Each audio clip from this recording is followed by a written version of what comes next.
ప్రేసోలరా 8వ అధ్యాయం మత్తయి సువార్తలో ఓ కుష్ఠరోగి ప్రభు దగ్గరికి వెళ్ళి అడుగుతున్నాడు, ప్రభువా మీకు ఇష్టమైతే నన్ను శుద్ధిని చేయగలవు, నేను శుద్ధీకరింపబడుటకు యోగ్యుడను కాను, నేను కుష్ఠి రోగిని ప్రభువా, పాపము కుష్ఠతో ఉన్నాను, నన్ను క్షమింపబడుటకు నేను యోగ్యుని కాను, కానీ మీ దయా ప్రభువా మీ వద్దకు వచ్చాను. బ్రతలాడుకో దేవుని పాస్తుల్లో పడి నేను యోగ్యుడు కాదు, వాక్యం విన్నాను కానీ ఎన్నో సంవత్సరం నుంచి వింటున్నాను కానీ నేను లోబడలేకపోయినాను, నన్ను క్షమించుము ప్రభువా. ఆ మెట్లోకి వెళ్ళి ప్రార్థన చేయకపోతే, సహోదరుడా నీ శరీరం ఎప్పుడు ఈ లోకాన్ని, నీ ఆత్మ ఈ శరీరం నుంచి ఎప్పుడు బయటకు వస్తే తెలియదు. ఈ గుడాల నుంచి ఈ ఆత్మ బయటకు రాగానే ఎక్కడికి వెళ్ళాలి? ఎక్కడికి వెళ్తావు? అగాధము ఉందో తెలుసిన అడుగులేని అగాధము, దానిలోకి వెళ్తావా? అగ్ని ఆడు పురుగు. నువ్వు నమ్మితే నమ్ము, నమ్మకపోతే నమ్మకపో, కానీ నా ఆశ ఒకటి, ప్రభుకుంటూ జీవితం సెట్ చేసుకుంటూ క్రీస్తు మార్గంలో నడుస్తూ అప్పుడు ప్రభువా నీ ప్రక్క నన్ను చేస్తూ ఆయన ప్రక్క, ఆ గాయపడిన ప్రక్కకి ఆ శిలువ మీదకి నువ్వు వెళ్ళాలంటే ఎంత దీవెన, ఎంత ఓర్పు కావాలి. ఎక్కడికి వస్తాయి? క్రీస్తు నీళ్ళకి వస్తే వస్తుంది. యేసుప్రభు వారికి ఎంతమంది శిష్యులు? యేసుప్రభు వారి శిష్యులు ఎంతమంది? 12 మంది. సరే, ఏదో పోయినా కూడా మన 12 మంది అయ్యారు. 12 మందిలో దేవుని రాజ్యంలోకి 12 మంది వెళ్ళారు. ఎలా వెళ్ళారు? ఖాతా సాక్షులయ్యి వారిని కొంతమంది ఖడ్గం చేత, కొంతమంది చర్మం ఒలిచారు తెలుసా, కొంతమంది అగ్నిహాగ్ని చేశారు. అందరూ పోయారా? ఆత్మసాక్షులు 12 మంది హతసాక్షులు అయ్యారా? మీకు తెలియదు. 11 మంది హతసాక్షులు అయ్యారు. 12వ వారు యోహాను ఆ మనసును నూనెలో పడేసిన కాలిపోలేదు, పద్మస్ దీపంలో కాలిపోలేదు, సహజ మరణం నుండి ప్రభు దగ్గర కూర్చొని ఎదుగు చూస్తున్నా ప్రభుని ఎంతో ప్రేమించి తాను ఉల్లేఖన ప్రకారం జీవించిన కనుక ప్రియ సోదరులారా, నేను జీవించుటకు ఈ యొక్క దేవుని మాటలు మనకి ఉన్నాయి. ఈ నా మాటలను జీవించితే మీరు బ్రతుకుతారు కనుక నేను మీకు ఆజ్ఞిస్తున్నాను, వీటిని గైకోనండి. గైకొని ప్రియ సోదరులారా, నిద్రపోతున్నాము కాక, నిద్ర అంటే ఏంటి అర్థము? నిద్ర అంటే ఏంటి?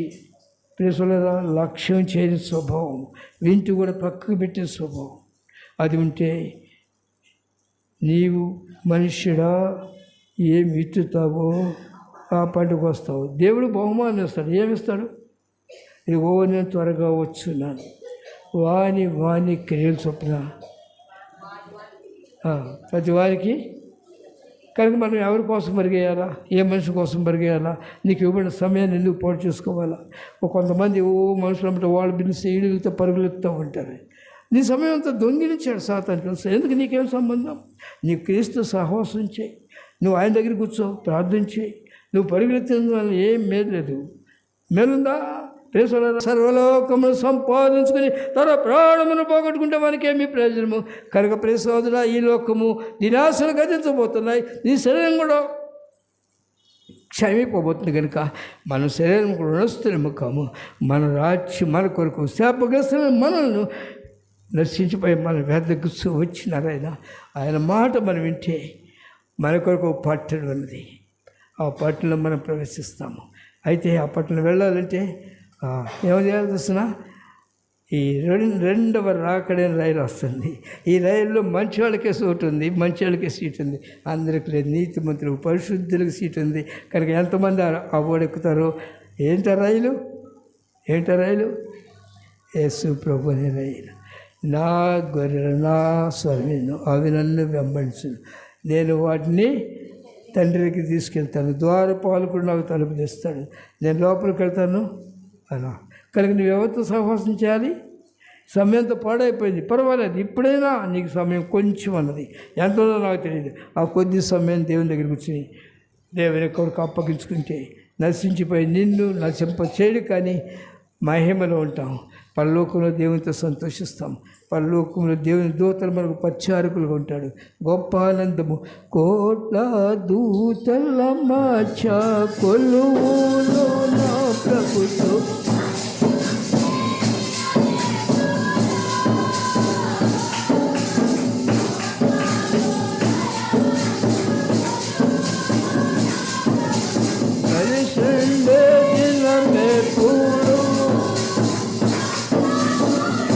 ప్రజల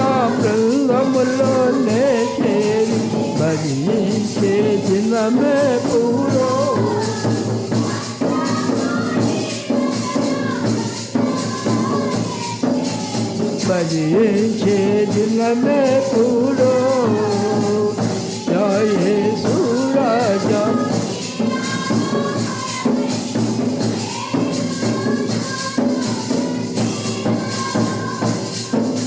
నా సతీరా నా కన్నులారా నేనెప్పుడో నిన్ను చూదునో జీవా వృక్ష ఫలములెన్నెన్నో కోసుకొని.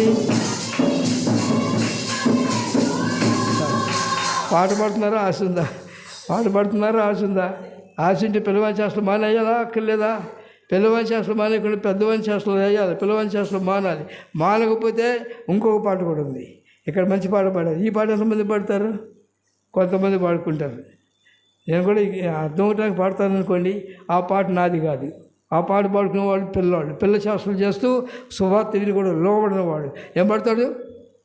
నరక బాధ కోర్వజాలలో పరత్పర నీ దరికి చేర్చి నన్ను కావ.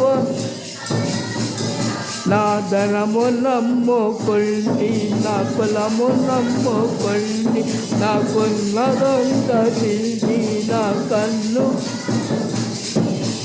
నరక బాధ కోర్వజాలలో పరత్పర మీ దరికి చేసి నన్ను కావ. నరక బాధ తీయజాలను ఇది వరకే నీకు తెలుసునయ్యా. ఎంత చెప్పిన వినలేదు. నరుల్లో అధముడవు నీవు, నరులందరికీ పరిగమానవుడు నీవు. కానీ నేను తీయడానికి వీలేదు. నీవు ఉండగా బ్రతిమలాడినాను. పెందలు కూడా లేచి పెందలుగా నా సేవకుని పిలిచి వారిని లేపి నేతకు పంపించి నేను నీతో మాట్లాడినాను. కానీ నా మాటలు నేను వినలేదు కనుక నేను అనకుండా నేను బయటకు తీయలేనన్నాడు. కనుక నా ప్రేసలారా ఏ గుంపులో ఉండడానికి ఇష్టపడతావు నాకు తెలియదు. నేను చేతులు ఎత్తమని కానీ ఏ గుంపులో ఇష్టపడతావు, ఏ గుంపులో ఉండడానికి ఇష్టపడతావు.